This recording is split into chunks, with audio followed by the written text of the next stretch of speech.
Viewers அனைவருக்கும் வணக்கம். நாம இன்னைக்கு இந்த வீடியோவில் எதுகை மோனை இயல்பு பற்றி பார்க்க போகிறோம். மோனைனா ஒரு செய்யுளில் சீர்களிலோ அடிகளிலோ முதல் எழுத்துக்கள் ஒன்றி வருவது தான் மோனை. மோனைனா முதல் எழுத்து ஒன்றி வருவது.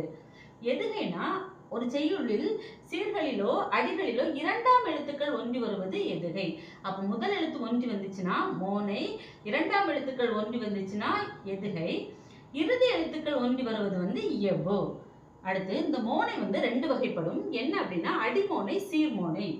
அடிமோனைனா அடிதோறும் முதல் சீரின் முதல் எழுத்து ஒன்றி வருவது தான் அடிமோனை. அதாவது அடிகள் தோறும் ரெண்டு முதல் எழுத்து ஒன்றி வரும், அப்படி வந்துச்சுன்னா அது அடிமோனை. சீர்மோனைனா ஒவ்வொரு சீர்லையுமே முதல் எழுத்து ஒன்று போல இருக்கும், அதுதான் சீர்மோனை. அது எத்தனை வகைப்படும்னா 7 வகைப்படும். என்னன்னா இணை, பொழிப்பு, ஒருவு, கூளை, மேற்கதுவாய், கீழ்கதுவாய், முற்றுமோனை. இப்போ இணைமோனை அப்படின்னா முதல் சீரிலும் இரண்டாவது சீரிலும் முதல் எழுத்து ஒன்றி வருவது இணைமோனை.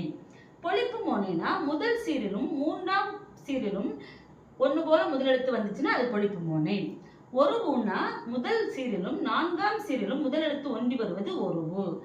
கூளைனா முதல் சீரிலும் இரண்டாம் சீரிலும் மூன்றாம் சீரிலும் முதல் எழுத்து ஒன்றி வந்துச்சுன்னா அது கூளை.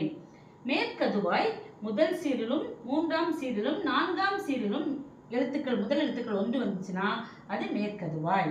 கீழ்கதுவாய் பாருங்க, முதல் எழுத்திலும் முதல் சீரிலும் இரண்டாவது சீரிலும் நான்காவது சீரிலும் முதல் எழுத்து ஒன்று வந்துச்சுன்னா அது கீழ்கதுவாய்.